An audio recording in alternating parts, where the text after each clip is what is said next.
Assalamualaikum warahmatullahi wabarakatuh. Selamat malam Bapak, Ibu, dan teman-teman sekalian. Selamat datang di rumah kami di Hijrah Coach. Gimana kabarnya Bapak dan Ibu dan teman-teman semuanya? Semoga kita selalu diberikan kesehatan ya. Amin ya rabbal alamin. Nah, ini untuk Anda yang baru mampir pertama kali di rumah kami, sedikit perkenalan aja. Jadi Hijrah Coach itu merupakan perusahaan bisnis coaching yang menggabungkan ilmu coaching dan juga ilmu neuroscience. Dan alhamdulillah sudah ada sebanyak 120 associate coach di bawah rumah Hijrah Coach, di mana semua coach di sini bersertifikasi internasional dari ICF atau International Coach Federation. Nah, malam hari ini saya, Nia Kusuma, akan menemani teman-teman dalam perjalanan webinar menuju kemenangan, Winning Mindset, Winning Mentality, syarat untuk menang di era VUCA. Saya mau nyapa dulu teman-teman partner Hijrah Coach yang sudah hadir di sini. Selamat malam Coaches, apa kabar? Oke, terus juga aku mau nyapa ke pembicara pertama kita, Coach Wahyu Novian. Beliau adalah firm owner coach of Hijrah Coach. Selamat malam, Coach. Malam. Wih, semangat sekali, Coach Wahyu. Ya, habis makan malam soalnya. Oke, sudah ke-recharge ya energinya ya? Siap lah. Oke, nah jadi teman-teman friendly reminder aja. Malam hari ini untuk Bapak dan Ibu semuanya, jangan lupa jika ada pertanyaan, boleh diketik di chat box ya. Nanti ada dari tim manajemen yang akan standby untuk mencatat pertanyaan dari Bapak dan Ibu semuanya. Dan seperti biasa, kalau sudah webinar online, biar lebih engage, lebih enak kita on cam ya. Dan mic-nya harap di-mute supaya semuanya serius tapi santai tentunya. Dan jangan lupa nanti di akhir acara akan ada link untuk Bapak dan Ibu isi supaya bisa mendapatkan e-sertifikat dari webinar malam hari ini. Oke, kita langsung aja kalau gitu kenalan dulu sama Coach Wahyu Novian, our first speaker. Silahkan videonya Mas Rizky.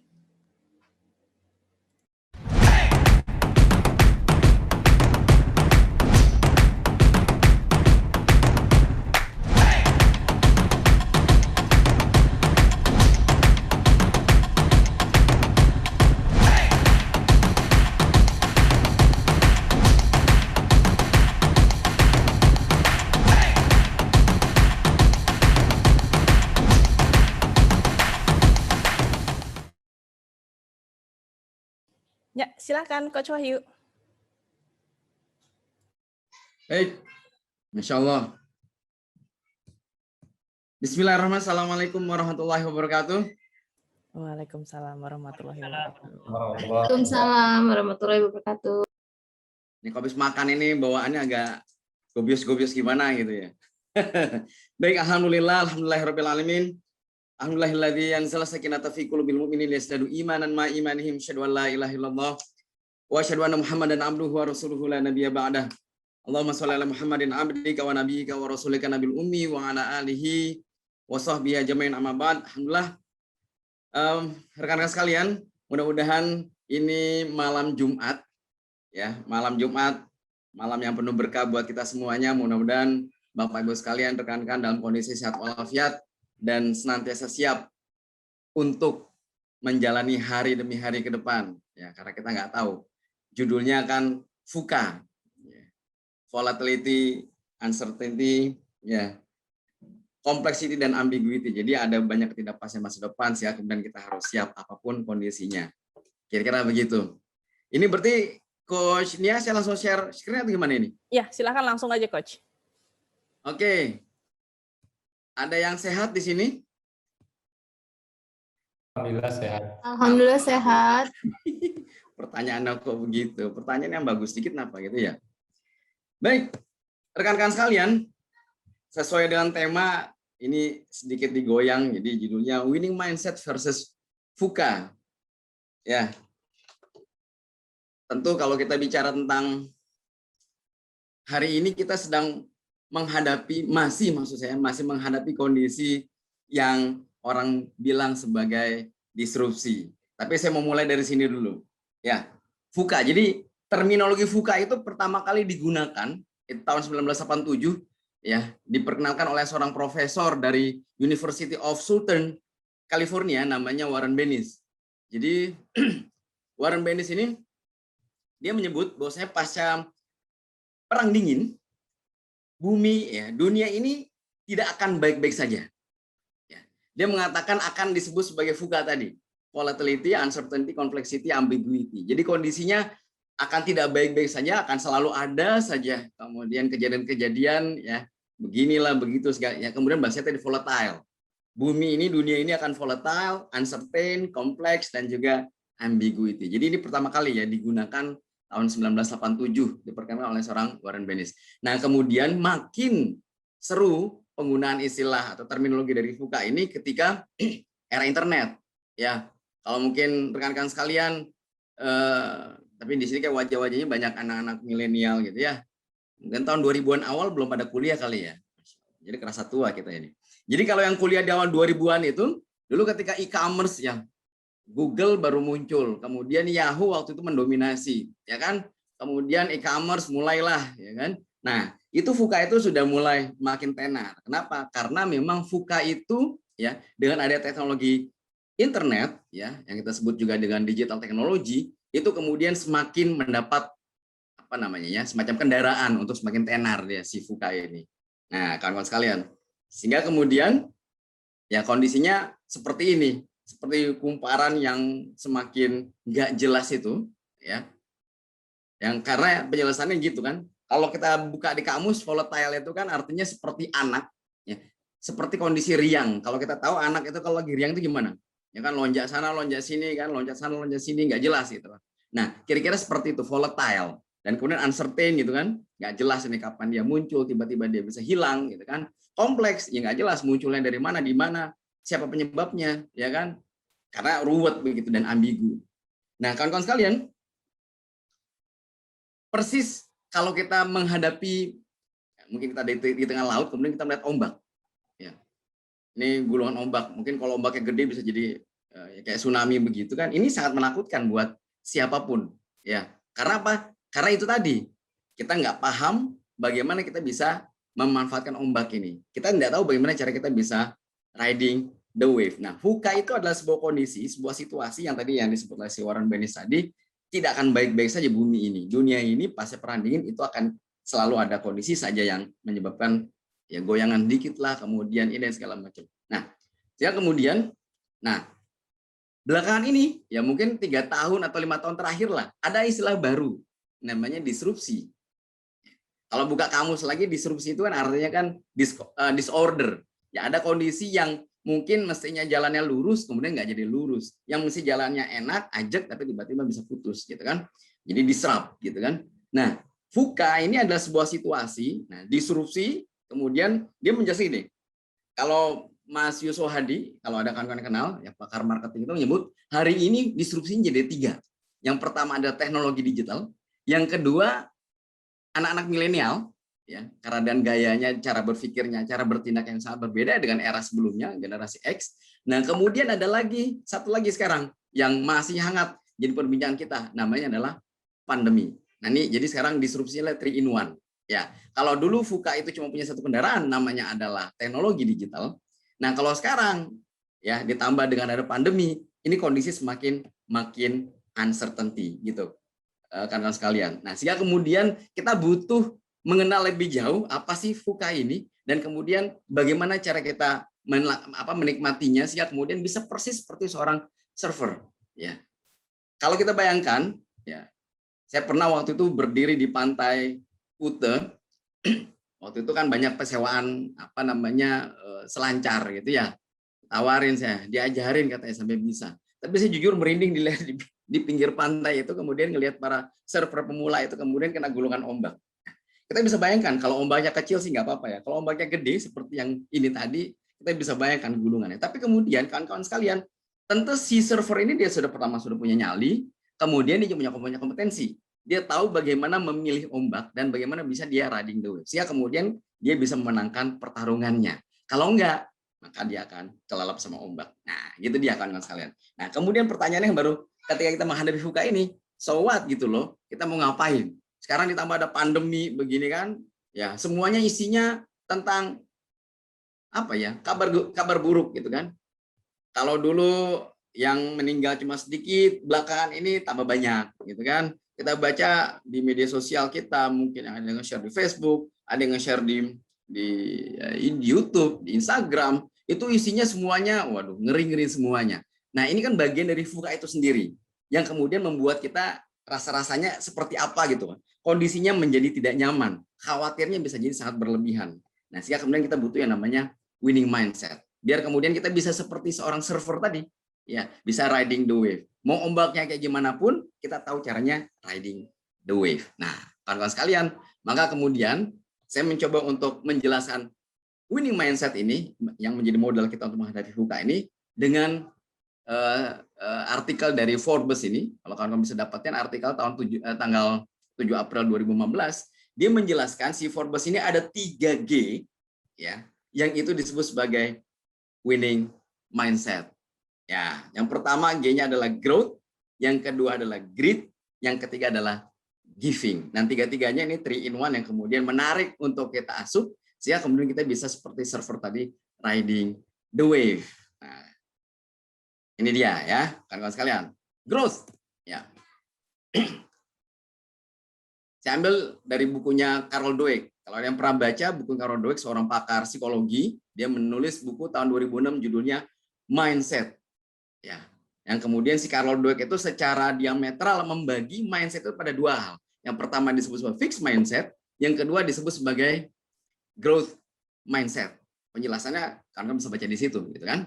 Ada kata-kata kunci di situ. Kalau yang satu avoid the challenges, ya, yang satu embrace the challenges, ya. Yang satu bicara statik, yang satu bicaranya dynamic, yang satu bisa develop, ya kan? Yang satu menyebut apa namanya, ada kata-kata threatened, gitu kan?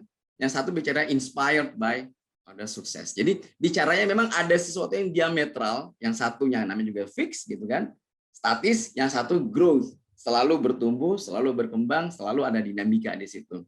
Yang satunya mudah untuk give up, yang satu bicaranya punya persistensi untuk bangkit lagi setiap dia mengalami kejatuhan. Kawan-kawan sekalian, ini menjadi penting, growth ini menjadi 1G pertama dari winning mindset yang perlu kita asup. Kenapa? Karena persis seperti tadi ya, si server tadi, kawan-kawan sekalian. Nih, saya mundur sedikit. Kalau kita belajar surfing, ya, saya belum pernah belajar, cuma saya ngamatin ya di pinggir pantai itu kan. Itu jatuh lagi, bangun lagi, kegulung ombak lagi gitu kan. Kan kita akan menghadapi kondisi seperti itu dalam hidup kita, apalagi kondisi VUCA tadi. Dengan 3, kalau kata Mas Yusuf Ade tadi ada 3 disrupsinya. Disruptornya ada 3. Ada teknologi digital, ya. Misal kita sekarang ya, teknologi digital. Sekarang dan dia berkolaborasi, saya nggak tahu itu janjian apa enggak dengan namanya pandemi itu. Coba kawan-kawan, kalau kita mundur sedikit ke awal pandemi, siapa sih yang kenal sama Zoom? Kita sekarang pakai Zoom.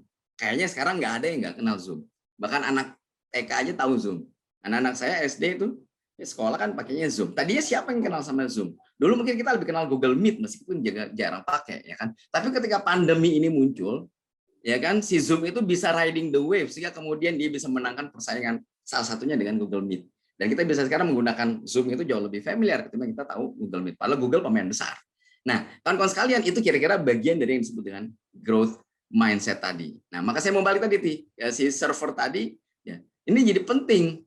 Yang namanya growth mindset ini, kenapa? Karena kita kira gini, kawan-kawan sekalian, dalam kondisi yang uncertainty, ada banyak kompleksitas yang kita hadapi, ada banyak ambiguitas yang akan terus berhadapan dengan kehidupan kita ini, yang tadi kita sebut juga dengan istilah disrupsi itu kemudian yang namanya jatuh, yang namanya kemudian kehilangan sesuatu, itu menjadi sesuatu yang biasa.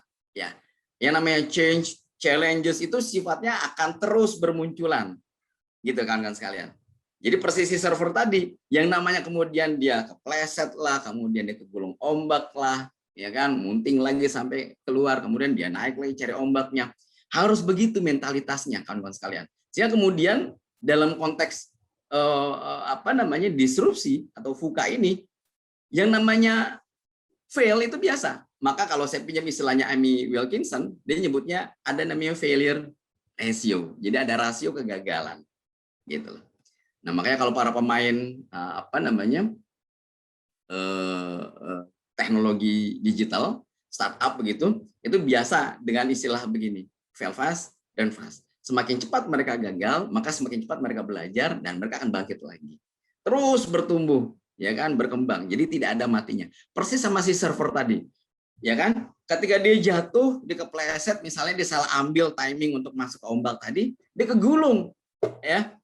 Terusnya dia bangkit lagi, ambil lagi papan servernya, meluncur lagi. Begitu terus, begitu terus. Dia akan terus cari titiknya sehingga kemudian dia ada momentum dia ketemu, ya kan, ombak yang dipilih juga tepat. Masuklah dia dan kemudian bisa riding the wave, dan itu dia akan feeling sangat enjoy, gitu kan kawan sekalian. Nah, itu yang pertama. Jadi penting banget nih si growth mindset ini. Kenapa menjadi penting? Karena seperti yang saya jelaskan di sini, kalau kita pakainya fixed mindset dan kita ketemu dengan kondisi yang uncertainty, yang sangat volatile, yang sangat kompleks dan ambigu ini, maka kemudian nggak bakal pernah bisa menikmati kehidupan ini. Karena yang ada adalah gerutu terus, yang adalah blaming others terus, yang ada adalah begini begitu segala macam gitu. Nah, butuh sekali yang punyanya yang namanya growth mindset. Dan ini adalah G pertama kan sekalian ya. Oke, saya masuk sekarang G yang kedua, grit. Nah, kalau ini istilah ini dikenalkan oleh seorang profesor dari Pennsylvania namanya Angela Duckworth. Dia bikin riset, salah satunya di West Point. West Point itu kalau kawan-kawan tahu itu adalah akmilnya Amerika Serikat, gitu kan. Dia menyebutkan kita hanya 4% lulusan dari akmil itu, dari si West Point itu, dan 4% itu tidak bicara tentang intelijensi, kata si Angela Duckworth itu. Ternyata punya yang namanya grit. Grit itu kalau di terminologi psikologi itu kaitannya dengan memang ini yang disebut passion and perseverance ini. Bicara tentang persistensi, bicaranya bukan tentang seberapa besar atau seberapa tinggi IQ yang dimiliki, tapi bicaranya adalah tentang ini tadi, daya daya juang. Makanya ada yang membuat akronim GRIT itu seperti ini: guts, ya, resilience, kemudian inisiatif dan tenacity. Ya. Nah, si Angela Duckworth kemudian mengatakan ada 4 hal yang seorang itu bisa dikatakan memiliki GRIT. Pertama, dia punya namanya interest, ya, punya minat, punya ketertarikan sangat kuat tentang sesuatu itu sehingga dia mau bela-belain lah, kira-kira begitu ya. Terus yang kedua, dia punya praktis, dia selalu mau belajar, mau melatih kemampuan dia. Dan kemudian dia punya purpose, dia punya tujuan, ya sebut purpose of life, kira-kira gitu ya. Kemudian dia punya hope. Kalau dia tidak punya ini, maka mustahil dia bisa untuk waktu yang sangat panjang bertahan di sebuah kondisi. Dia cerita di misalnya contoh di West Point itu, ternyata ada banyak misalnya ketika masuk pertama kali lulus itu kan banyak tuh anak-anak pintar Amerika Serikat yang IQ tinggi-tinggi semuanya. Latar belakang pendidikan orang tuanya, latar belakang ekonomi orang tuanya semuanya mendukung untuk dia sukses. Tapi ternyata baru 3 bulan udah, kalau bahasa Jawa itu melokro. Melokro itu apa ya? Jatuh mentalnya. Ya, karena ada pressure mental di situ, ada beban yang diberikan, ada segala macam kondisi yang diciptakan, kemudian merotol satu-satu. Gitu loh. Give up mereka. Ngomong ke orang tuanya, Bu, saya pindah aja, Bu. Pak, saya pindah aja, Pak. Saya nggak kuat sudah dengan kondisi seperti ini. Gitu. Tinggal kurang lebih 4% tadi yang bertahan, yang benar-benar jadi tentara hebat di Amerika Serikat, itu yang karena punya grit tadi. Dia punya interest sangat kuat untuk menjadi military of USA itu, kemudian praktis ya, latihan terus otomatis, kemudian purpose dan juga hope. Dia punya harapan, ya kan. Amerika itu kan ya selalu pandai sekali dia meng-create yang namanya hope, ya kan, sehingga kemudian dia bisa tidak hanya bicara dalam konteks dia sebagai bangsa, tapi juga bahkan bisa menjadi global cop gitu kan, dia bisa ambil peran-peran secara worldwide gitu. Nah, ini aspek yang kedua dari G kedua dari winning mindset tadi, yaitu adalah grit gitu. Nah, persis misalnya nih kawan-kawan seorang wall climber, ya, saya pernah ngamatin, pernah lihat anak-anak SD, kira-kira anak-anak usia mungkin 8 tahun, 10 tahun kira-kira ya. Itu waktu itu saya lihat di di Gor Sumantri Bojonegoro di Kuningan Jakarta Selatan. Itu Masya Allah itu. Ya, kalau kawan-kawan tahu ya, tinggi papan wall climbingnya mungkin kalau sampai puncak ya ada sekitar 30 meter. Saya aja ngeri gitu ngeliatin. Cuma Masya Allah gitu, itu anak-anak itu happy sekali. Ya, manjat gitu kan, udah pakai tali pengaman tentunya, setiap dia taruh. Dia jatuh dari ketinggian mungkin belasan meter, turun gitu kan, turun ya ketawa-tawa aja, naik lagi, manjat lagi gitu kan. Ini kalau tidak punya yang namanya grit tadi, misal seperti ini tadi, nggak punya interest yang kuat, dia nggak mau latihan, nggak pernah bisa-bisa, gitu loh. Nggak punya purpose, nggak punya hope, dia akan sampai ke puncak di situ, nah, nggak bakal bisa itu kemudian seperti para wall climber profesional yang kemudian kita tahu Kalau kita lihat gini kan, ini bawahnya bukan jurang lagi gitu kan. Kalau jatuh kan naudzubillah ya. Tapi itu tadi kawan-kawan sekalian, dalam kondisi fuka seperti ini kita butuh yang namanya grit mindset ya. Kita butuh tadi tuh passion dan juga perseverance. Nah, kemudian yang ketiga kawan-kawan sekalian, ya, yang ketiga adalah giving. Nah, kalau bahasa kitanya sedekah lah, berbagi. Kawan-kawan sekalian pernah dengar World Giving Index? Nah, ada sebuah organisasi namanya Charities Aid Foundation. Ya, sudah 1 dekade terakhir, dia tiap tahun itu selalu merilis yang namanya World Giving Index terakhir yang 2021. Kawan-kawan sekalian, kondisinya lagi pandemi, ya. Maka bisa dibaca di sini, ya. Si World Giving Index ini dari CAF itu, dia hanya menanyakan 3 hal.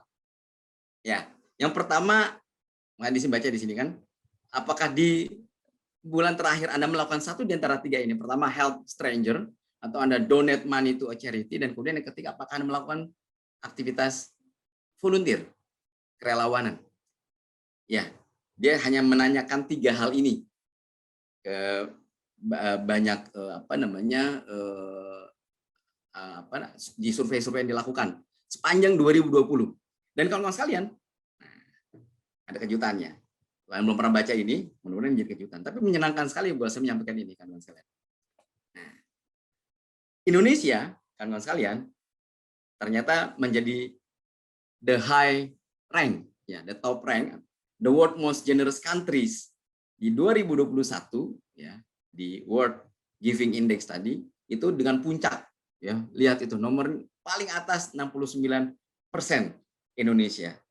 Nah, ini bisa dibaca di sini ya. Indonesia has the highest index score overall with an improved score. Yang tahun sebelumnya 59%, kemudian naik jadi 69%. Kawan-kawan sekalian, padahal kita kan kondisi di dalam nih, kalau kita lihat kan kayaknya gimana ya, lagi pandemi begini, ya, di mana informasi selalu datang ke kita yang negatif-negatif, ya kan. Sampai hari ini saja jumlahnya hampir 3 juta orang yang terinfeksi COVID. Ya, apalagi tambah varian Delta itu katanya cepat sekali gitu. Kemudian yang meninggal hampir 80.000 orang. Nah, kawan-kawan sekalian, jumlah UKM yang bangkrut itu lebih dari 30 juta UKM. Jumlah orang yang kehilangan pekerjaan di PHK, dirumahkan segala macam itu jumlahnya juga jutaan. Nah, tapi bagaimana mungkin dalam kondisi yang seperti ini ada PPKM darurat, kemudian PPKM level 4 segala macam lah istilahnya lah, gitu kan? Orang kemudian pada komplain segala macam. Tapi ternyata Indonesia, ini dia, ada di urutan pertama sebagai the world most generous countries. Jadi sebagai negara paling dermawan, kawan-kawan sekalian. Ini yang buat saya, Masya Allah, luar biasa orang Indonesia ini. Orang Indonesia memang orang-orang dermawan, ya kan? Makanya rasanya kita pengen kibar-kibar bendera, mengatakan, weh, luar biasa, Indonesia ini membanggakan sekali. Gitu kawan-kawan sekalian. Dan ini adalah yang ketiga, ya. Kok misalnya ada pertanyaan, kok bisa ya lagi susah-susah seperti ini orang Indonesia itu mau-maunya berdonasi, mau-maunya menolong sesama, gitu ya. Nah, ternyata ya ada hubungannya kawan-kawan sekalian, ya. Kalau di bahasa medis itu ada happy brain gitu kan, yang didukung dengan 4 hormon, ada dopamin, ada serotonin, ada oksitonin, ada endorfin, yang ternyata salah satu faktor yang bikin orang bisa happy itu adalah helping others. Mau dia berdonasi, mau dia menolong orang, memberi makan, segala macam, apapun itu bentuknya. Tapi bikin orang lain menjadi lebih baik, itu ternyata meningkatkan endorfin. Dan ketika endorfin kita naik, kawan-kawan sekalian, maka imunitas kita ada di level puncaknya. Nah, jadi ini yang saya rasa menjadi bahagia untuk saya sampaikan pada kawan-kawan sekalian, karena dengan adanya tadi hormon yang diasup dengan semangat berbagi tadi, giving tadi, itu bisa menurunkan kortisol. Ya, kortisol naik bahaya nih karena bad feeling. Dia bisa merusak imunitas. Dalam kondisi seperti ini yang kita butuh imunitas, maka kemudian ayo sama-sama kita perbanyak giving itu, sehingga kemudian dopamin, serotonin, oksitonin, dan endorfin kita semakin terus naik ke atas, menyala, dan kemudian membuat kita semakin tinggi imunitas kita. Nah, ini menarik kawan-kawan sekalian. Jadi ini tadi 3G tadi ya, ada. Nah, terus kalau dalam bahasa agama ini, Masya Allah ya, bahasa agama, misalnya ada hadis dari Imam Muslim Ya, wallahu fi aunil abdi, maka abdu fi auni akhihi. Allah senantiasa menolong hambanya selama hamba itu terbiasa menolong saudaranya. Jadi ada resiprokal itu, ada hubungan saling sambung menyambung gitu kan. Kalau kita menolong orang, maka akan satu saat kita akan ditolong. Gitu. Menolonglah orang lain, ya tolong orang lain, maka orang lain akan menolong kita. Ini mekanisme yang Allah ciptakan buat kita semua. Jadi menarik, tidak ada ruginya kan konselnya. Maka winning mindset, winning mentality dengan 3G tadi, growth, greed, dan giving, ini menjadi modal kita untuk menghadapi kondisi yang uncertainty seperti ini. Kondisi yang volatile, ya, yang uncertain, yang kompleks, dan juga kemudian ambigu ini. Fuka ini kawan-kawan sekalian, kita anggap saja kita sedang menikmati gelombang layaknya seorang profesional surfer.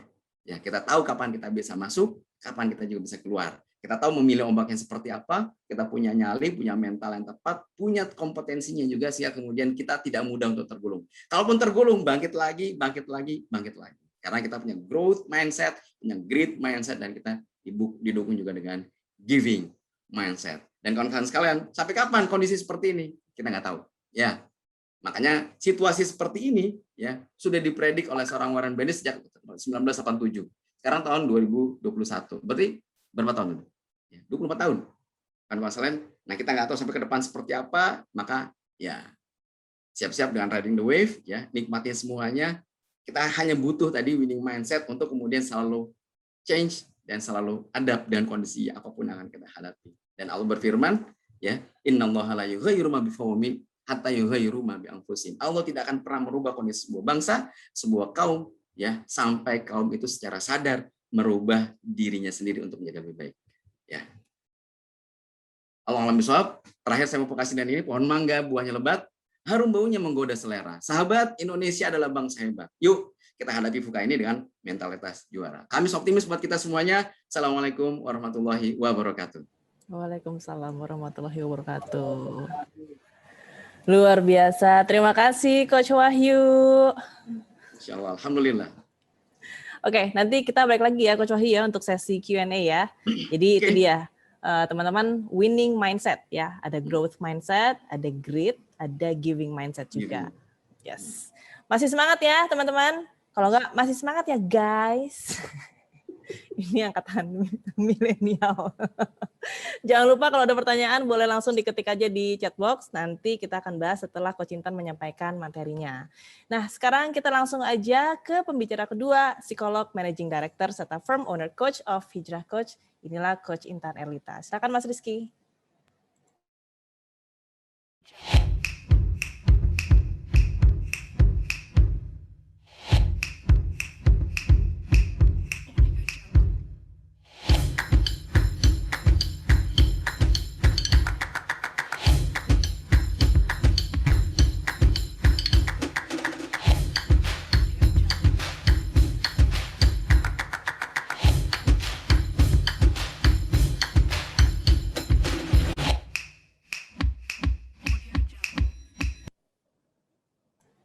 Oke, silakan Coach Intan.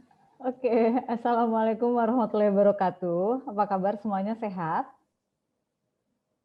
Alhamdulillah Coach. Alhamdulillah. Aku kaget begitu lihat muka aku kok gede selayar sendirian. Ini nggak ada aba-aba, curang ini MC-nya. Oke, aduh Coach Wahyu Novian keren banget tadi materinya. Saya banyak belajar nih dari materinya Coach Wahyu Novian. Keren-keren Coach, luar biasa. Tapi sayang saya nggak nyiapin pantun. Aduh, kok elek banget sih sinyalnya. Aduh, elek sinyalnya toh. Coba Ibu keluar rumah. Oke, nggak apa-apa ya, kita santai ya, karena ini malam jadi kita santai aja biar nggak ngantuk ya. Tadi aku mau balas pantun sebetulnya sama Coach Wahyu, tapi aku nggak nyiapin. Tapi aku punya ini Coach Wahyu, buah mangga, buah kedondong. Oh, ini masih dijawab. Coba lagi ulang lagi Coach. Oke. Buah mangga, buah kedondong. Cakep. Udah makan dong, udah gitu doang. Aduh nggak tahu. Aduh ada enak untuk rujak, bener-bener Coach. Ya, seru sekali ya, karena memang kita sedang membahas mengenai winning mindset, winning mentality, dan yang pastinya bagaimana kita siap menghadapi era VUCA. Sewaktu Coach Wahyu Novian mengajak aku berduet maut ya di webinar publik ini gitu, kemudian kita brainstorm, Coach Wahyu Novian membawa sebuah buku kalau nggak salah ya, waktu kemarin kita sempat ngobrol. Saya tertarik gitu karena memang ini sesuatu yang dibutuhkan ya di era sekarang gitu, di mana di era VUCA ini, di era yang kita tahu perkembangannya sangat luar biasa, perubahannya sangat drastis, sangat cepat ya. Bahkan kita nggak usah bicara 10 tahun, 20 tahun ke depan ya. 2 minggu ini aja di PPKM, juggling banget ya gitu ya. Yang kemarin kayaknya punya banyak impian gitu kan, sekarang mungkin seperti turun gitu. Bahkan kalau aku bisa bilangnya ini kayak roller coaster life ya nggak? Kadang di atas, nanti turun ke bawah, naik lagi, turun lagi gitu ya. Ada kalanya capek, itu wajar manusiawi. Nah di sini saya ada wanti-wanti nih sama Coach Wahyu Novian. Coach, aku nggak akan bahas era VUCA-nya ya, itu expertise-nya di dirimu gitu. Karena aku psikolog, jadi aku bahas gimana winning mindset dan winning mentality. Karena ini sangat penting sekali dan sangat terkait erat bagaimana kita bisa menjadi pemenang di era VUCA ini. Oke, sekarang saya minta izin untuk share screen terlebih dahulu. Oke, ini sudah terlihat ya, coaches dan juga para teman-teman. Sudah, Coach. Ya. Oke, kita akan membahas mengenai winning mindset dan winning mentality. Ini sesuatu hal yang sangat penting dan bahkan dalam beberapa minggu terakhir ini saya sering banget diajak teman-teman sharing ya, baik di webinar, di IG live gitu ya, bahwa kan kita bahas yuk winning mentality ini penting banget loh kita bahas gitu, karena sekarang tadi Coach Wahyu juga udah sedikit menyinggung ya bahwa era di mana orang-orang sekarang merasa titik terendah. Sekarang saya tanya, siapa sih yang nggak kita lihat di WhatsApp grup, ada aja berita yang meninggal. Kerabat, saudara, tetangga, kenal, tidak kenal. Ya. Sosial media kita scroll, ada aja berita orang kehilangan sosok-sosok yang dicintai. Kemudian kita beralih ke berita, semua juga sama. Tanpa disadari berita-berita itu ternyata membuat winning mindset dan winning mentality kita ini meredup. Nah ini bahaya. Akhirnya yang timbul adalah, kenapa sih saya nggak seberuntung dia? Kenapa sih saya menjadi orang yang paling terkena dampak karena pandemik ini?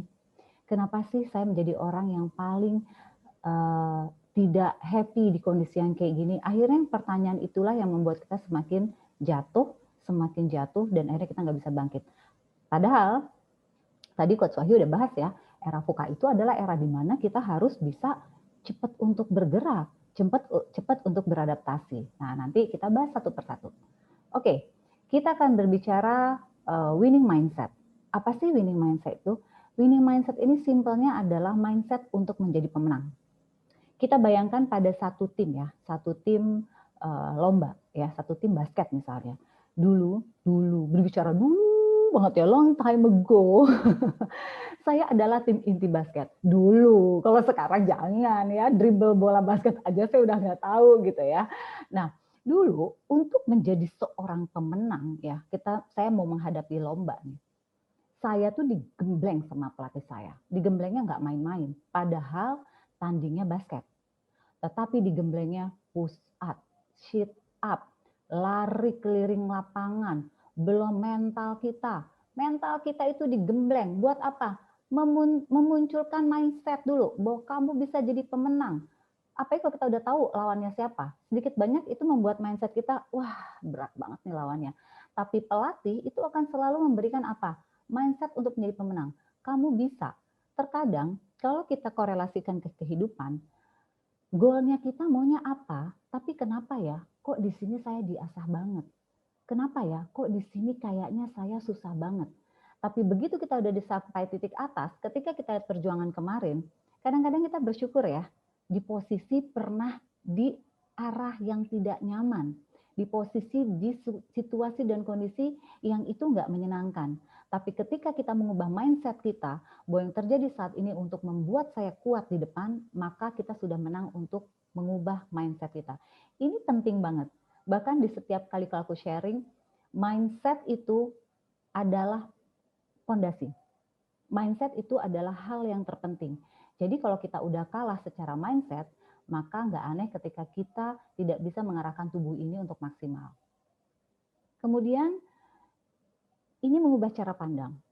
Ketika mindset untuk menjadi pemenang, let's say sekarang, ya. Sekarang saya sih berharapnya di waktu yang sebentar ini sharingnya saya dengan Coach Wahyu ini bisa membuat Bapak dan Ibu mempunyai mindset yang terbuka. Nggak ada kata lagi bahwa ini adalah saya yang paling tidak bisa, saya yang paling tidak mampu. Tapi kita harus munculkan. Kenapa? Ini mengubah sudut pandang kita. Mindset akan menghasilkan cara pandang yang positif. Kalau tadinya kita bilang nggak bisa, sekarang kita bisa bilang mungkin. Nah, setidaknya kita nggak bilang dulu pasti bisa deh. Dari beralah bilang nggak bisa menjadi mungkin aja, itu udah one step. Ingat, kalau kita nanti ya satu saat ikut trainingnya Coach Daru, kita akan ada yang namanya Formula of Change. Salah satu formulanya apa? Small step. Langkah kecil. First step. Karena kalau nggak ada first step, nggak akan ada big goal, nggak akan ada big vision. Nah, ini dimulai dari cara pandang. Tidak bisa menjadi mungkin, mungkin menjadi pasti bisa. Insya Allah, bismillah ya, jika Allah mengizinkan. Artinya cara pandang itu harus diubah. Kedua, perilaku. Kalau cara pandang udah positif, otomatis tubuh ini kan tersetting. Iya kan? Yang tadinya bilang nggak mampu lari, mampu lari. Yang tadinya mungkin, kayaknya aku nggak bisa diet. Loh, kok tiba-tiba diet ya? Saya kan PPKM katanya pelan-pelan kian melebar katanya. Karena ngemil terus gitu ya. Oke, yang tadi nggak bisa diet, oh saya bisa diet. Oke, karena ada keinginan cara pandang, maka perilaku berubah. Mulailah kita search, ya nggak, pola makan yang sehatnya apa sih? Kita search, saya mau dietnya mengikuti apa ya? Apa ke dokter gizi, atau mengikuti orang-orang yang sudah berhasil? Mulai, karena cara pandang kita sudah berubah, bahwa saya bisa. Kemudian kita mulai berjuang. Ada satu quote yang saya suka. Juara itu bukan hasil akhir, tapi juara adalah dari sebuah proses. Jadi kalau ada yang bilang juara itu hasil akhir, salah. Kalau kita lihat orang-orang besar sekarang, jangan lihat dia sekarangnya. Lihat perjuangannya, bagaimana dia bisa ada titik sekarang. Kalau lihat Coach Wahyu Novian tadi dengan luar biasa lugasnya kan, dia sharing segala macam. Jangan lihat sekarangnya, lihat bagaimana waktu mulai memilih mau bicara apa, slide-nya bagaimana. Iya kan, perjuangan itu yang kita nggak tahu.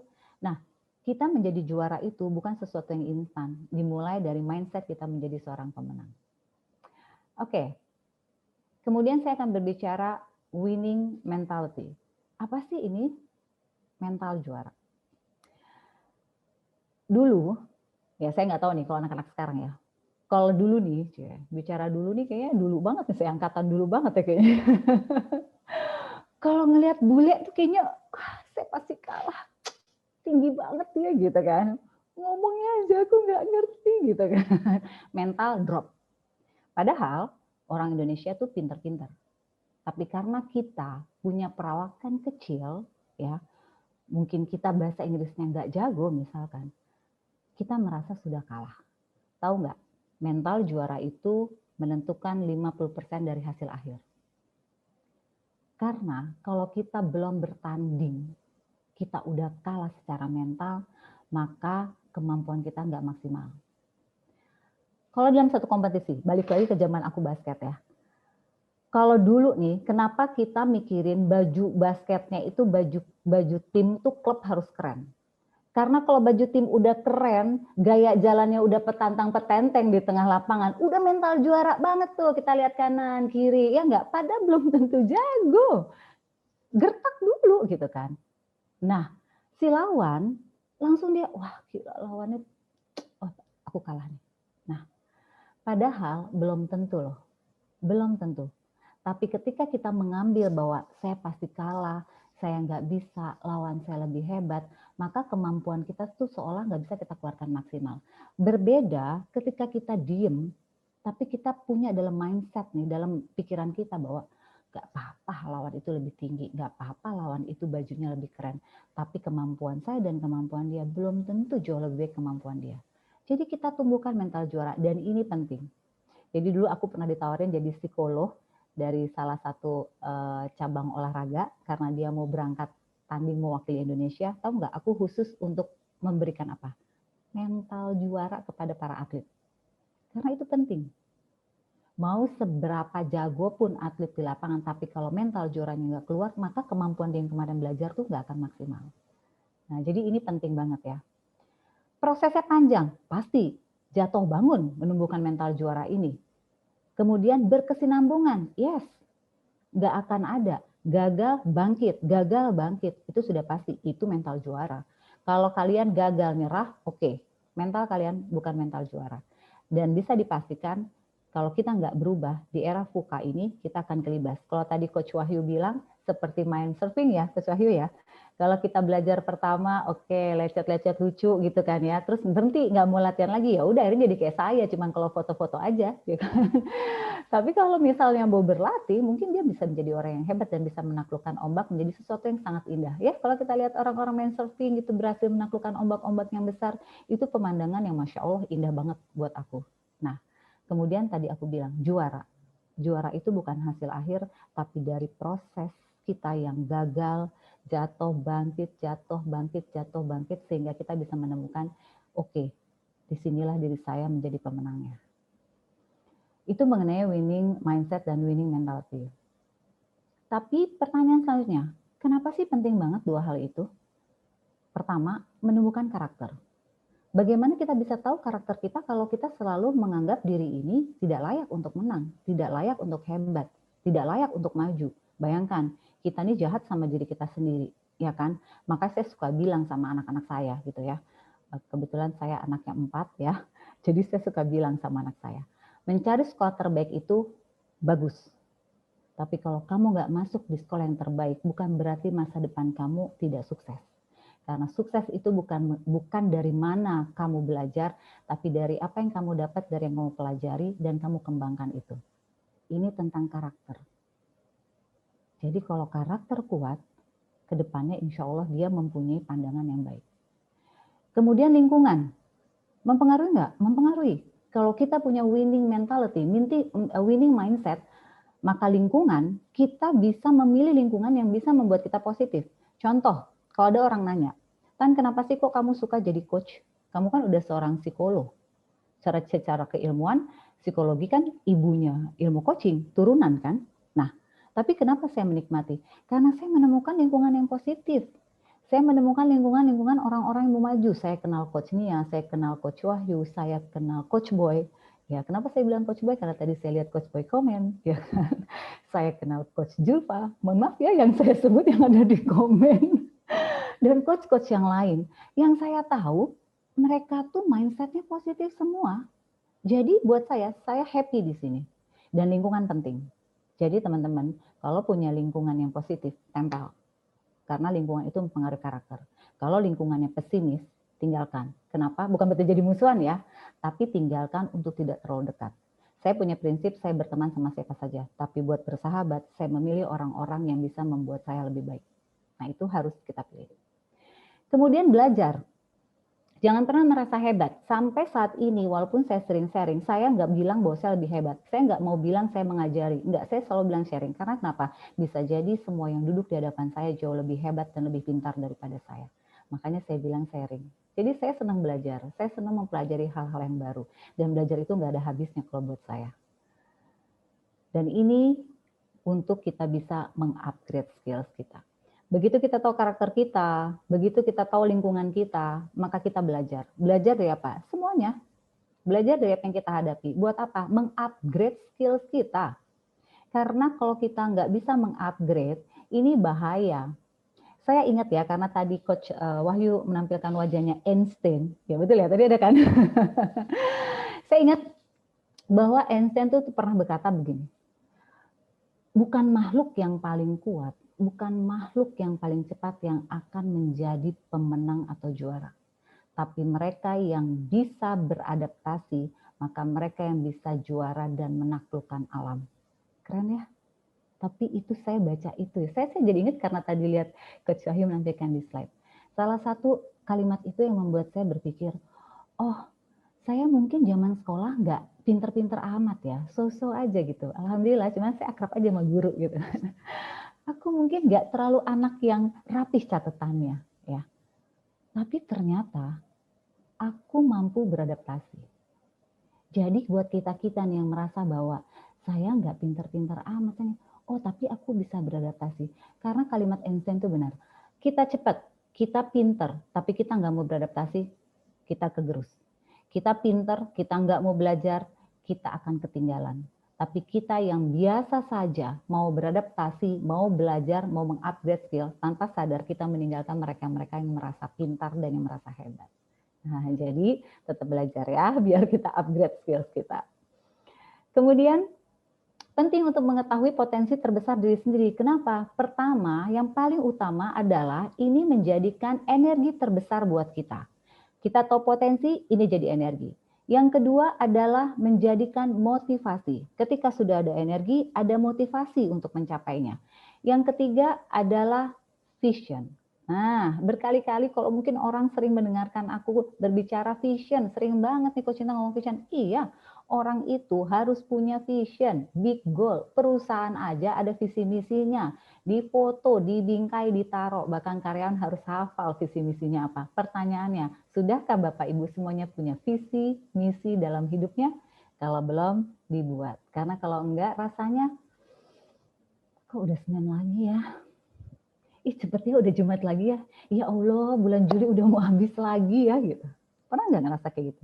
Jangan-jangan kita menjalani kehidupan sebagai sebuah rutinitas karena kita nggak punya vision. Nah, jadi penting. 3 hal ini adalah sesuatu yang penting, tapi bisa kita temukan kalau kita mengetahui potensi terbesar diri kita sendiri. Nah, balik lagi ke sini. Kalau ke Hijrah Coach tampaknya kurang pas kalau kita ngebahas mengenai my brain. Potensi diri ini, berkali-kali aku suka bilang, penting buat kita mengetahui potensi diri kita. Kenapa? Ini Allah memberikan kita perangkat yang sangat Masya Allah ya, namanya otak. Bukan gulai otak ya Bapak Ibu ya, gulai otak tuh adanya di rumah makan Padang ya. Kalau ini otaknya kita, mah nggak dipegang-pegang, Alhamdulillah masih ada, masih pada tempatnya gitu ya. Kita punya loh, punya perangkat ini. Jadi artinya good news-nya adalah Alhamdulillah Bapak Ibu semuanya punya potensi diri karena otaknya masih pada tempatnya. Ya kan gitu kan. Pertanyaan selanjutnya adalah, tapi tahu nggak dominan otak kita di mana? Tahu nggak potensi kita apa? Ibarat kata seorang Intan Erlita kalau dikasih mobil Ferrari, ada nggak ya mau ngasih saya mobil Ferrari gitu ya? Oke, Coach Cinta nih mobil Ferrari, silakan kendarakan. Jak, duduk, keren foto-foto. Coach Nia fotoin dong. Gitu, itu kayak gitu.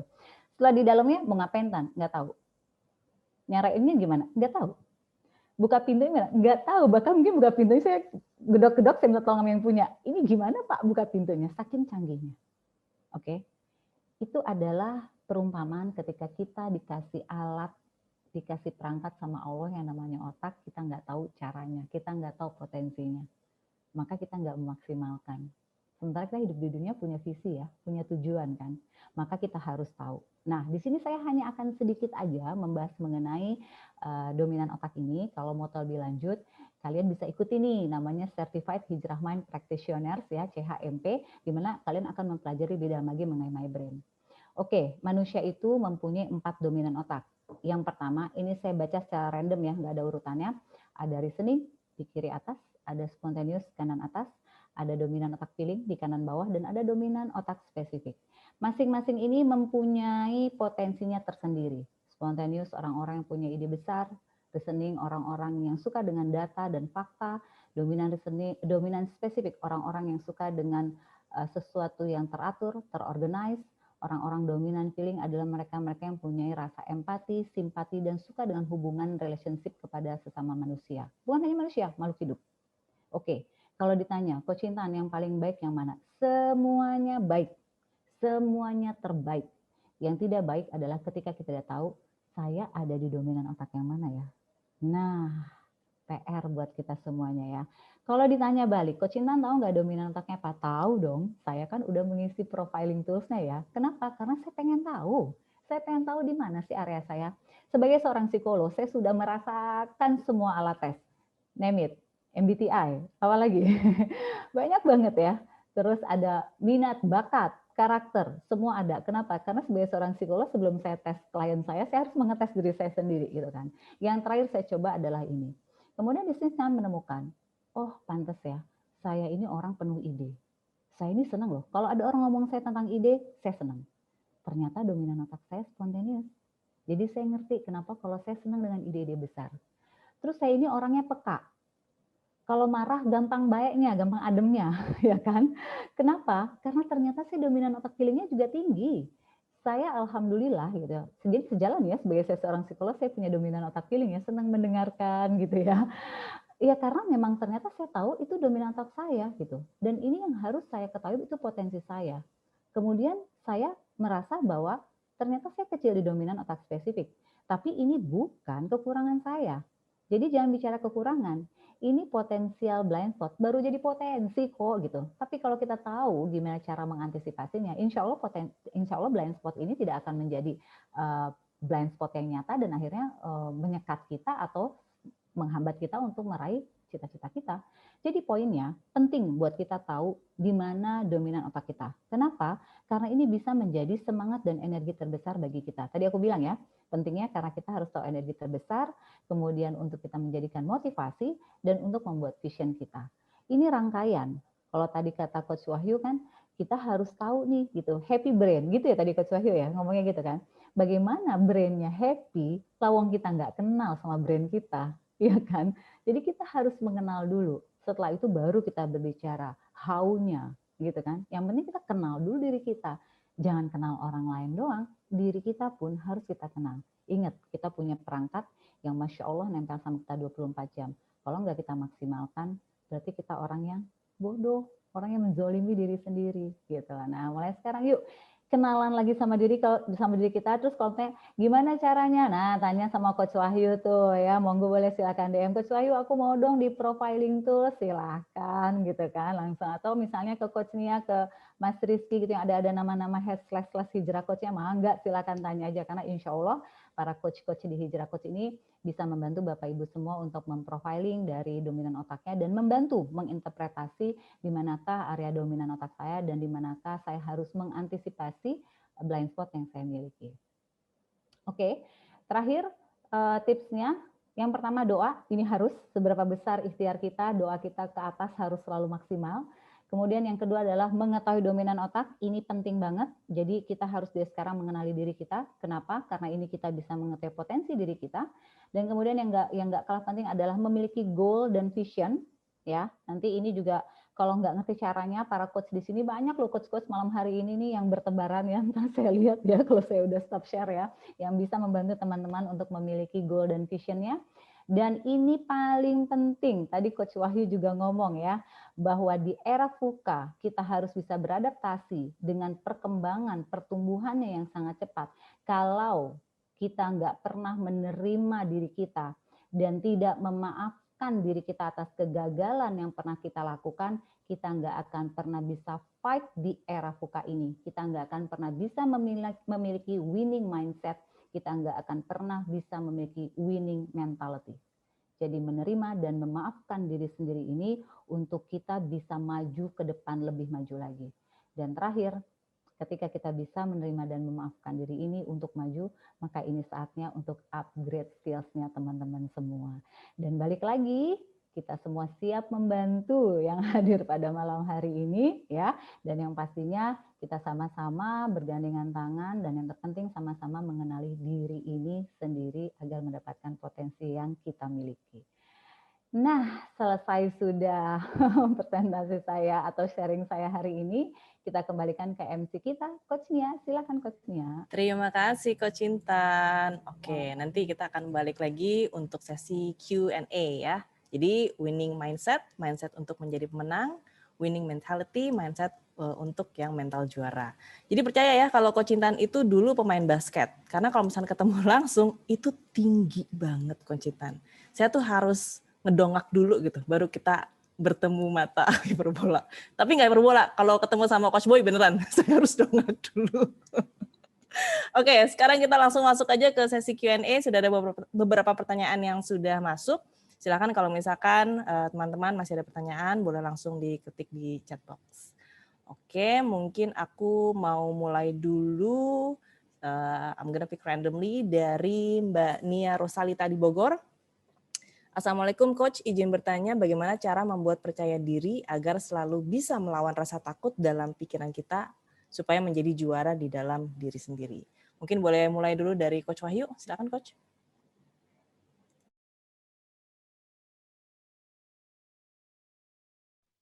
Oke, Masya Allah. Ini yang cocok jawab sebenarnya Coach Intan ini kalau urusan. Apa-apa, dari Coach Wahyu dulu aja. Iya. Kalau bicara tadi kan, setiap kita pasti punya rasa takut ya. Dan itu kan manusiawi banget ya. Apalagi ya simpel aja gini. Siapa sih manusia yang sejak lahir nggak pernah jatuh atau gagal atau apapun lah namanya, ya kan?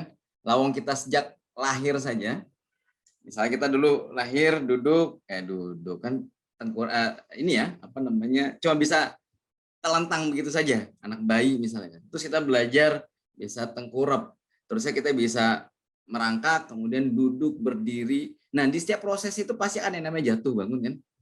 Nah, coba kita bayangkan anak bayi ya udah bisa berdiri, jalan 1-2 langkah jatuh, nangis. Berhenti nggak dia? Maju terus kan? Bangkit lagi, jatuh lagi, nangis, gitu kan? Bangkit lagi, jatuh lagi, nangis. Ya, coba dibayangkan kalau kita kemudian saat itu berhenti. Kira-kira kita sekarang bisa berjalan atau bisa berlari apa enggak gitu kan. Kita bisa bayangkan kalau rasa takut itu ada pada anak bayi, maka boleh jadi dia sejak pertama kali tahu bahwa dia akan jatuh dan itu sakit dan akan menyebabkan rasa takut dia semakin memuncak, maka dia tidak akan pernah melakukan apapun. Yang ada adalah dia menjadi lumpuh. Itu. Nah, kita semuanya, saya dan Anda semuanya pernah mengalami jatuh. Tapi kenapa kita bisa bangkit lagi? Karena boleh jadi waktu itu kita tidak kenal persepsi tentang rasa takut. Jadi kadang rasa takut itu juga cuma persepsi di kita doang gitu kan. Oh, kenapa sih? Kok sih nggak percaya diri? Oh, nanti diketahui orang. Kenapa sih?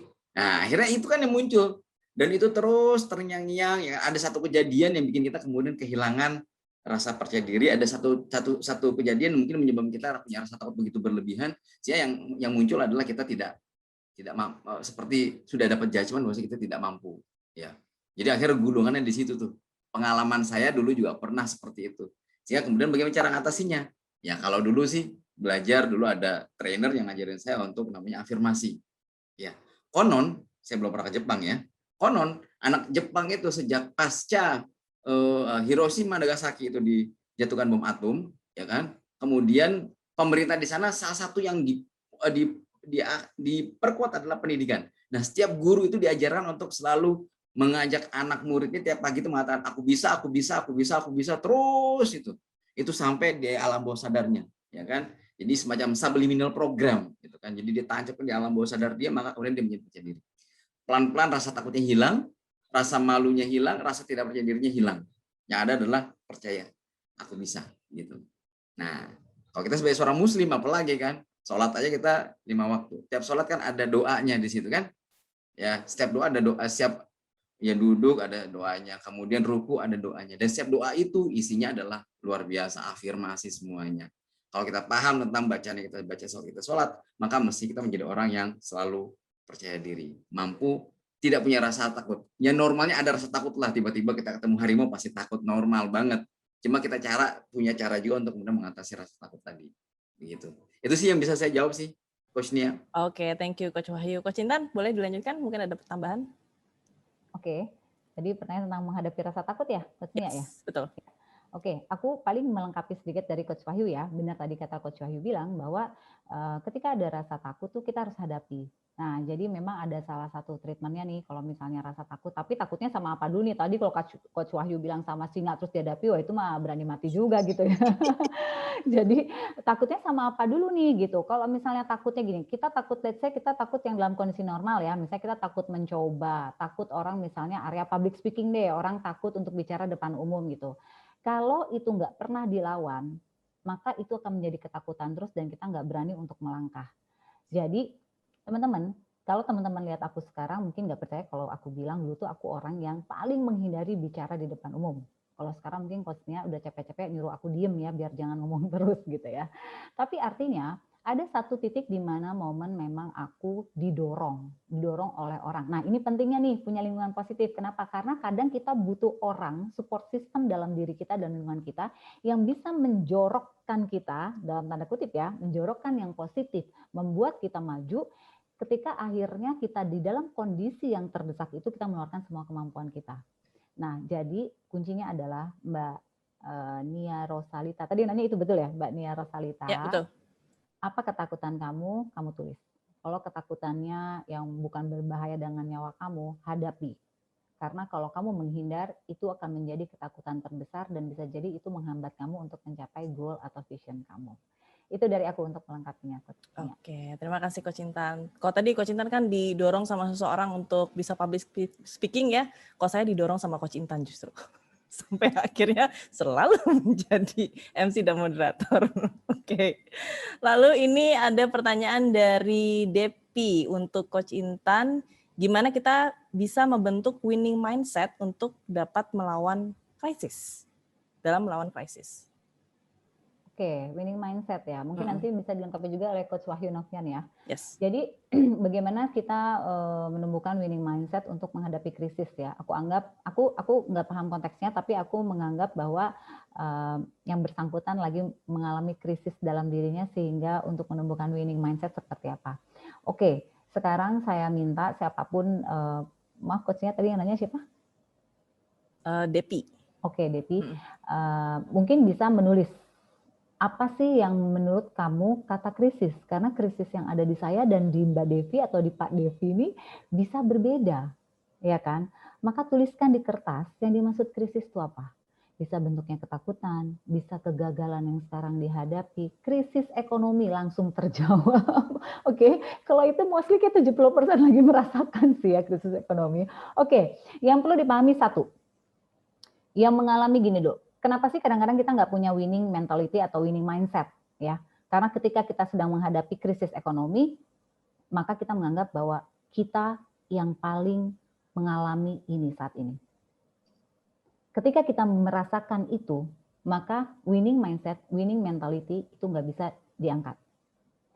Tapi kita harus keluar dari cangkang itu. Lihat kanan, lihat kiri. Oke, ternyata yang mengalami krisis ekonomi tidak hanya saya sendiri. Switch mindset. Karena ini beneran. Nggak percaya, googling di berita. Lihat kanan kiri orang terdekat.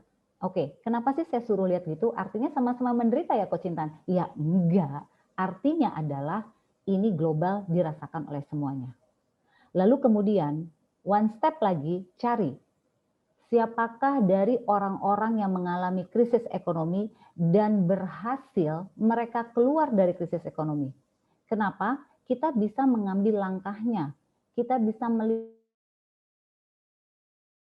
1, 2, 3, 4 yang bersangkutan. Kenapa? Polanya yang kita ambil. Kemudian adaptasi. Kan tadi aku bilang, oke, Einstein mengatakan, bukan aku deh, Intan Erlita nggak mengatakan apa-apa. Einstein mengatakan, pemenang itu bukan mereka yang tercepat, bukan mereka yang terkuat, tetapi siapa yang mereka bisa beradaptasi dengan kondisi, maka dia bisa mengalahkan alam. Alam di sini apa? Kondisi. Oke, jadi step yang pertama, lihat kanan kiri, saya nggak sendiri. Krisis ekonomi ini semua mengalami. Step kedua, siapa yang berhasil keluar dari krisis ekonomi ini? Ambil 1, 2, 3, 4, 5. Lihat pola mana yang mungkin saya ikuti. Coba. Gagal Coach Intan, coba lagi. Gagal Coach Intan, coba lagi. Ketika kita udah berkali-kali coba, akan keluar winning mentality, winning mindset. Tapi ingat, kita harus cari lingkungan yang positif. Kita harus cari lingkungan yang kondusif. Kenapa? Karena pada saat gagal, kalau lingkungan mengatakan, tuh kan makanya ente sih nyoba-nyoba aja deh, yang enggak aja deh gitu. Maka kita nggak akan coba. Tapi kalau ketemu orang yang positif, maka mengatakan, oke, kemarin kamu gagal, belajar apa? Polanya dirubah sedikit, dibuat adaptasi lagi, dan coba lagi. Emang nggak mudah, tapi kita nggak pernah tahu kalau nggak kita coba. Ya, orang pemenang adalah yang ketika mendapatkan masukan dicoba. Orang yang kalah ketika mendapatkan masukan seperti ini akan mengatakan dalam dirinya, emang gampang kalau ngomong doang, praktek susah. Kalau orang ngomong kayak gitu, mungkin sekarang e-commerce besar itu nggak pernah ada. Karena e-commerce besar itu dimulai dari mimpi besar orang yang kecil, tapi dia melakukan dan dia menjalankannya, maka dia menjadi orang yang sangat luar biasa. Dicoba ya, insya Allah bisa ya. Silakan Coach Wahyu, mungkin ada yang ingin tambahkan. Saya nambahkan, tadi kan kita ngangkat tentang 3G tadi ya. Ada growth, mindset ya. Yang di situ bicaranya tentang embrace the change, ya, embrace the challenges gitu kan. Bahkan tadi ada istilah siap dengan yang namanya ada failure ratio.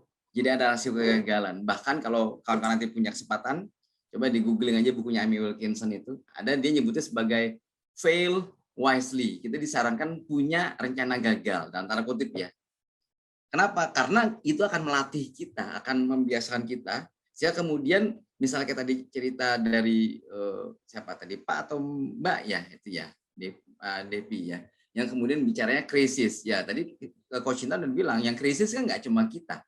Nggak cuma Anda misalnya. Banyak dari sekeliling kita yang krisis. Tapi kenapa kemudian ada yang bisa bangkit, ada yang kemudian malah tambah nyungsep gitu kan? Ya tadi masalah mentalitasnya, masalah mindset yang dipilih, yang diasup oleh dia. Kalau kita mengasup growth mindset tadi, maka yang dipilih tadi kan dia ngelihatnya ada sudut pandang yang berbeda. Gitu loh. Iya, sekarang saya sedang jatuh misalnya, kena krisis. Ya. Tapi kemudian pas kita ngeliat kanan kiri kita juga banyak, oh berarti nggak cuma saya sendiri. Ya. Terus yang kedua, tadi bagaimana caranya tadi kan untuk bangkit tadi. Nah kalau kita punya mengasup yang namanya growth mindset tadi, ngelihatnya ada sudut pandang tadi, oh semua yang kita sebut failure ini sesungguhnya adalah kesempatan untuk belajar.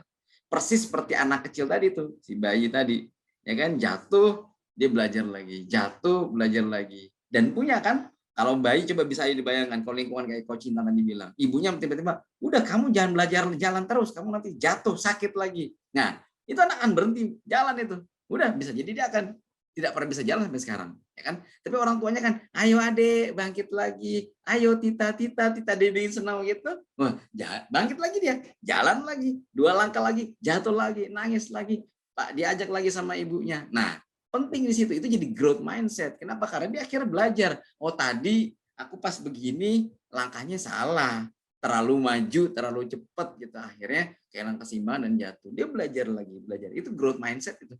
Growth mindset. Nah, maka kemudian kita kalau tadi menggunakan pendekatan growth mindset, nanti coba kalau punya kesempatan juga dibuka bukunya itu si siapa namanya Carol Dweck itu lengkap penjelasannya. Kalau tadi saya cuma cuplik karena waktu kita sangat terbatas gitu kan. Tapi penting sekali untuk mengasuh growth mindset tadi, dan itu sangat berbeda dengan yang sebutan satunya lagi, yang fixed mindset tadi, karena dia sudah tidak pernah melihat sesuatu itu secara dinamika. Dia akan melihat itu sebagai sebuah ya sudah statis begitu saja, apa adanya, as it is sudah begitu. Sedangkan kalau yang growth mindset, dia selalu siap dengan namanya dinamika. Ya, kan orang bilang life is changing. Ya, life is changing. Oke, kemudian enjoy the trip. Sudah nikmati saja apapun yang kita dapatkan ya. Surfing kayak si tadi riding in the waves saja. Begitu sih. Ada kalanya jatuh, ya jatuh. Nanti akan bangkit lagi. Gitu. Oke, thank you Coach Wahyu jawabannya dan juga Coach Intan. Ini mungkin satu pertanyaan terakhir dari Coach Anissa Rani yang juga berbarengan hampir mirip dengan pertanyaannya Pak Rusli. Bagaimana mengatasi tim yang resisten berada di dalam zona nyaman untuk melakukan improvement dan bermental juara, di mana mayoritas anggota tim merupakan para senior. Mungkin boleh dimulai dari Coach Wahyu dulu ya. Kalau pengalaman saya pribadi, kan kalau tadi Coach Intan udah buka tuh kan terkait sama neurodominance tadi kan ya. Nah, kalau saya pengalaman saya ketika ketemu sama yang seperti ini, personal touch ya, personal touch. Jadi ngomong heart to heart gitu kan. Apalagi kalau di pendekatan coaching itu kan kuncinya sebenarnya di situ kan. Bagaimana kita bisa melihat, mengajak orang itu untuk keluar dari bahasa Coach Intan tadi cangkangnya tadi gitu kan. Bagaimana kita bisa mengajak orang itu, tapi yang pertama itu kalau saya bisa menggunakan pakai sudut pandang yang dia punya dulu, maka bisa kombinasi. Kalau saya dulu pakainya antara coaching sama mungkin mentoring gitu kan, atau juga konseling gitu, karena belajar sedikit. Kalau Coach Intan kan psikologi beneran, kalau saya kan abal-abal, tapi saya ngerti dikit-dikit. Jadi biasa pakai pendekatan seperti itu. Kita ajak dulu, empati dulu sama kondisi dia punya, kemudian kita ajak dia mau kemana, apakah dia punya mungkin bahasa compelling reason, dream yang belum pernah tercapai segala macam. Nah kita ajak ke situ, gitu kan. Tentu sudah kita lihat dulu latar belakang segala macam gitu kan. Nah biasanya kalau kita bisa ngajak orang itu heart to heart ya kan, dengan personal touch tadi, ditambah dengan pendekatan framework ala coaching yang begitu luar biasa, itu pasti ketemu titiknya. Dan biasanya orang itu punya cenderung untuk bisa untuk keluar. Tapi biasanya kan orang kan yang paling berat itu kan dia tidak pede, kemudian ketemu sama orang atau lingkungan yang tadi juga toksik misalnya, membuat dia semakin tidak pede, gitu kan. Kalau dia punya atasannya cuma bisa satu gaya, yaitu komando. Kalau sudah begitu, yang ada dia semakin melokro tadi kalau bahasa Jawanya itu, melempem segala macam. Tapi kalau dia punya atasan misalnya tipikalnya adalah bisa merangkul, ya kan, kemudian malah bisa munculkan motivasi terbaik pada dirinya seperti itu, maka kemudian yang adalah potensinya bisa keluar dan dia bisa bertumbuh. Meskipun mungkin secara usia di atas kita, misalnya begitu kan. Mungkin saja pengalamannya ya pengalaman hidup lah paling enggak ya. Misal umurnya jauh lebih tua dari kita, tentu pengalaman hidupnya lebih banyak dari kita. Tapi kemudian dengan pendekatan tadi ada tetap respect taruh di situ. Kita tidak merasa kita lebih tinggi secara jabatan misalnya, lebih pintar atau apapun, tapi kemudian dia sudah lebih senior secara usia, tapi kemudian kita bisa tetap respect dengan kondisi yang dia punya tadi, maka kemudian dia lebih mudah untuk menceritakan apapun yang dia punya, dan dia akan percaya bahwasanya kita bisa bantu dia untuk keluar dari kondisi yang sedang dia punya tadi. Itu sih pengalaman pribadi saja. Mungkin kalau Coach Intan sudah pengalaman lebih banyak sebagai seorang psikolog dan juga coach, tentu jauh lebih mantap lah jawabannya. Silahkan Coach Intan menambahkan. Wahyu bisa aja nih. Oke, ini sebenarnya menarik ya pertanyaan ini ya, karena yang bertanya seorang coach juga soalnya gitu ya. Oke, Coach Anissa Rani. Kalau ditanya bagaimana nih dengan tim yang di zona nyaman gitu, banyak seniornya gitu. Mungkin aku belum pernah menemukan case dalam satu tim ya, paling bertemu dengan individual gitu, individual case gitu, personal case gitu. Tapi mungkin bisa mengambil dengan apa yang dilakukan. Jadi gini, kebetulan saya kan juga di dalam ini ya, di dalam manajemen Hijrah Coach gitu, di mana leader kami ini master coach kami ya. Kebayang dong ya kan. Master coach kami ini selalu memberikan tantangan-tantangan, challenge-challenge kepada kita timnya yang membuat kita harus selalu berpikir strategi baru, berpikir harus seperti apa gitu ya. Awalnya ya, ketika saya diberikan tantangan-tantangan seperti itu, kita merasa capek, lelah ya, karena baru merasa stabil di sini, tiba-tiba di-challenge lagi gitu. Tapi kemudian saya di satu titik saya belajar. Nah, itu yang saya bilang, bahwa saya senang belajar ketika saya ada di satu titik gitu. Ternyata kondisi yang dibuat oleh leader saya, yang kebetulan master coach kita semua, dalam satu tim, dia emang mau membuat kita bahwa jangan terlalu lama di kata nyaman. Maka kita selalu ditantang dengan hal yang baru. Kenapa? Pertama, karena tidak ingin adanya zona nyaman. Kedua, agar kita selalu belajar.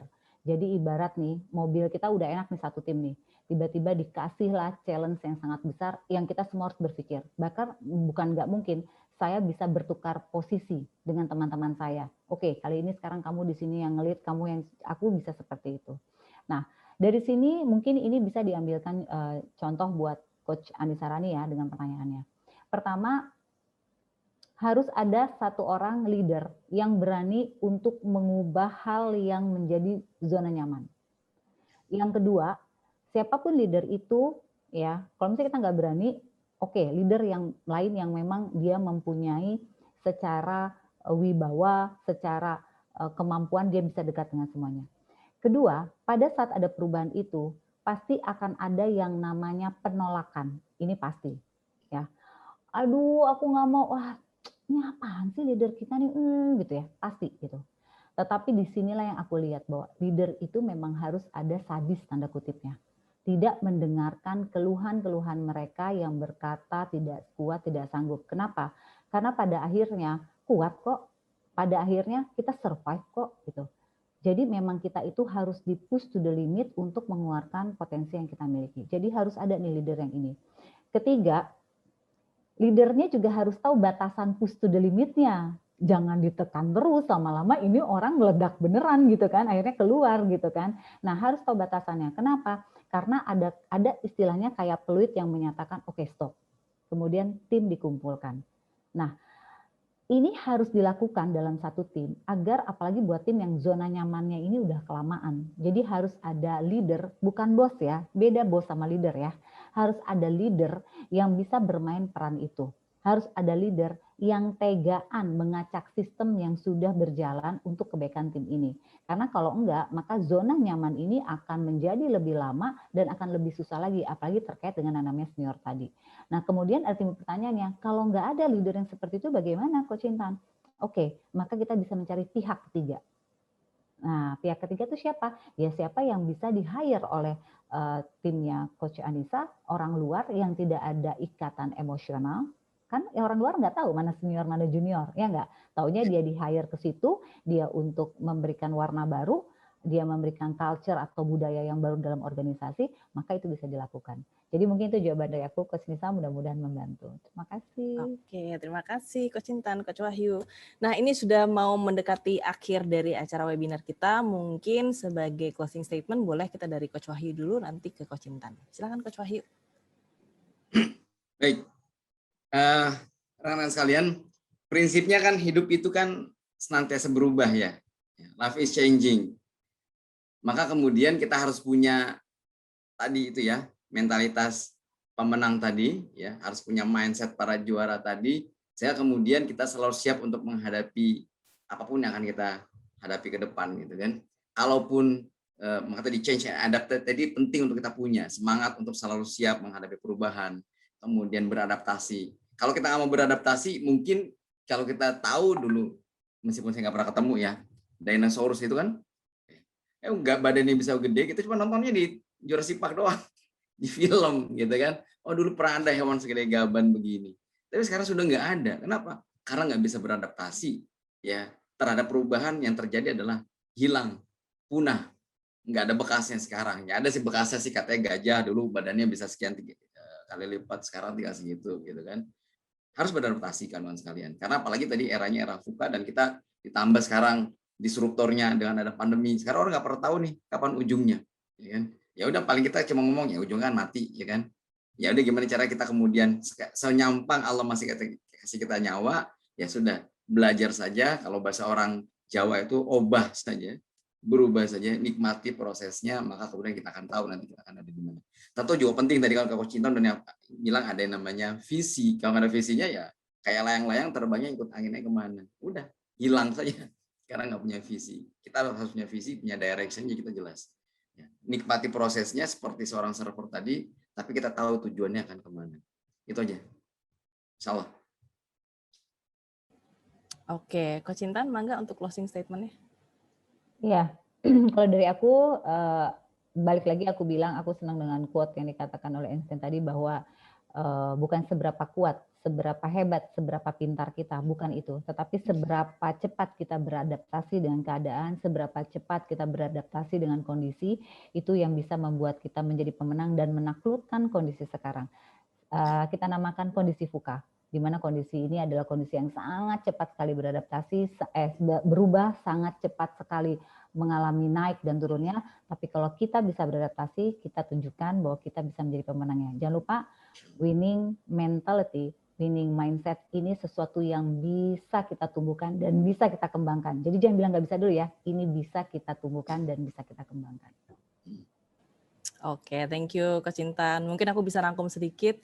Jadi dalam dunia ini memang tidak pernah lancar begitu aja. In anything, ada banyak kendala yang harus kita hadapin kalau misalkan kita memang mau bertahan. Nah, teori VUCA ini juga sangat berkaitan dengan cara kita menyelesaikan masalah melalui pengambilan keputusan, perencanaan, pengelolaan resiko, dan juga bersiap dalam berubah. Kalau tadi sekali lagi Coach Wahyu udah mention tentang winning mindset, growth mindset, grit, dan juga giving mindset. Tadi juga Coach Wahyu sempat mention tentang failure. Why we should try to fail wisely. Dan apakah itu oke? Yes. Sometimes knowing that it's okay to fail membuat kita lebih berani dalam mengambil resiko. Plus kita belajar dari kegagalan dan kesalahan kita. Dan jangan lupa teman-teman, mari kita jaga mindset kita. Tetap pada mindset pemenang, tetap pada mindset mental juara. Sip. Silakan jangan lupa teman-teman untuk mengisi link di chat box untuk mendapatkan sertifikat pada malam hari ini, dan sambil menunggu teman-teman mengisi link sertifikat tadi, aku izin untuk share slide sebentar. Oke, ini ada sedikit info dari manajemen. Nah, ini ada satu acara dari Lentera Penuntun. Aku boleh minta tolong Coach Wahyu untuk menjelaskan karena salah satu panitianya juga. Silakan Coach. Baik, rekan-rekan sekalian, bismillahirrahmanirrahim. Jadi ini sebuah proyek kebaikan, ya. Kita nyebutnya Lentera Penuntun. Ya, seperti namanya Lentera itu ya dia menerangi. Ya. Kita Bismillah kita bekerja sama dalam hal ini. Kami alumnus dari PBHC, ya, Professional Business Hijrah Coach angkatan 2021, merangkai sebuah program sosial untuk saudara-saudara kita yang Allah kasih kekhususan atau keistimewaan berupa visualisasi yang terbatas. Itu kan dari kawan tunanetra. Kita bekerja sama dalam hal ini ada sebuah pesantren tunanetra yang ada di Kabupaten Bandung, daerah Cicahem, namanya Pesantren Sam'an. Nah, di Pesantren Sam'an itu ada 3 program yang kita siapkan. Yang pertama itu adalah bantuan berupa 100 Quran Braille. Yang kita tahu kan, saudara-saudara kita yang tunanetra ini dia butuh medium untuk membaca itu dengan bentuk yang berbeda dengan kita. Jadi Qurannya tidak bisa sama persis dan kita gunakan selama hari biasanya. Jadi ada Quran Braille. Nah, kita sudah siapkan 100 paket. Kemudian yang kedua ada bantuan juga untuk bangunan untuk para guru dan para asatiz dari pesantren Sam'an itu yang kemudian butuh direnovasi dan diperbaiki dan ditambahkan fungsinya sehingga kemudian semakin baik. Ya, dan yang terakhir adalah fasilitas pendukung air bersih, ya, biar kemudian saudara-saudara kita yang Allah kasih keistimewaan ini bisa terus belajar di sana menjadi semakin baik, ya. Keistimewaan Allah kasih ini menjadi jalan mereka untuk semakin baik dan semakin baik ke depannya. Jadi insya Allah tanggal 18 September kita akan ada semacam event bersama untuk serah terima bantuannya. Jadi ini masih kita buka sampai tanggal 11 September. Ya, nanti kalau mau donasi, mau ada karena ini bentuknya adalah program wakaf, nanti bisa itu ada nomor rekening BCA dari salah satu coach kami juga, ya, yaitu Coach Muhammad Nur Iman, ya, itu di BCA nomor tersebut. Kemudian nanti kalau mau konfirmasi atau mau tanya-tanya bisa itu ada nomor 2 kontak coach kita, ya, Coach Anissa dan juga Coach Carlina.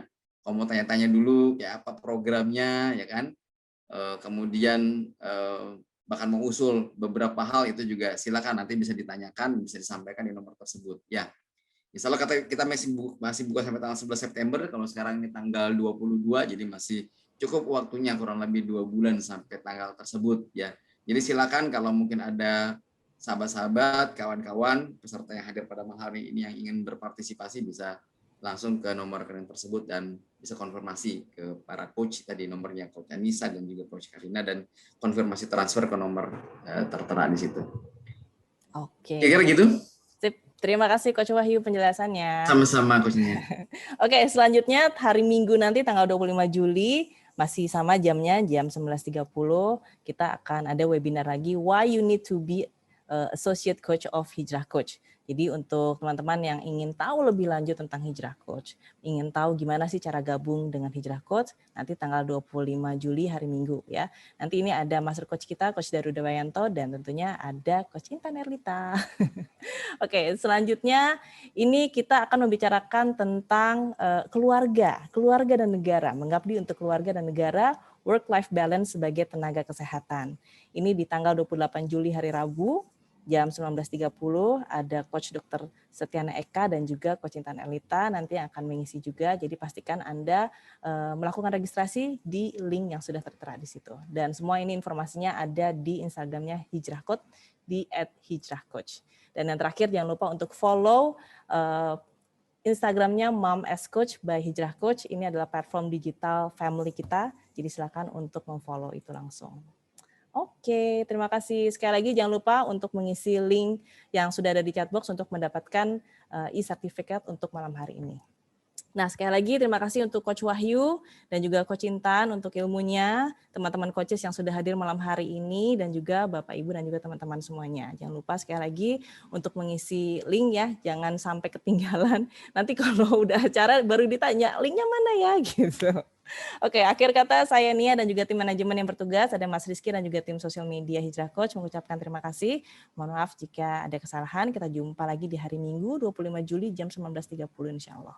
Wassalamualaikum warahmatullahi wabarakatuh.